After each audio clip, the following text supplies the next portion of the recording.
2015 жылы ма Турцияда 12 жасар Құран жаттаған қыз қайтыс болып, жерлеп, әкесінің түсіне 2 жыл кірген ғой. Әке, мен қиналып жатырмын деп.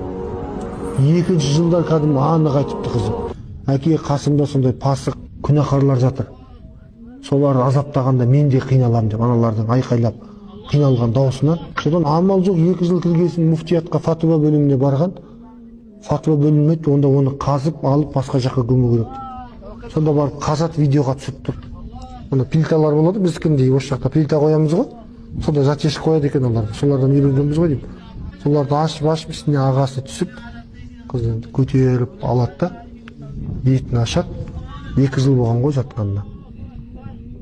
Көзі ашық, көзі үлкен, көзі әдемі. 12 жасар қарындасымыз екен. Bir жаққа қарап жатыр да, көзінің жанары кетпеген.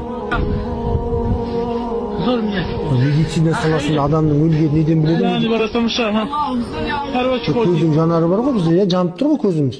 Сол жанары кетіп қалады екен ғой. Содан біледі екен, көзіне қарайды екен да, көзін ашып. Ол қайтыс болған ол. Түсініңіздер ме? Көздің жанары кетпеген ғой. Әп-әдемі. Кебінін бұлай ашады бетін. Сүйіп жатыр ағалар бетінен жаңа. Маңдайынан қарындасының да жылап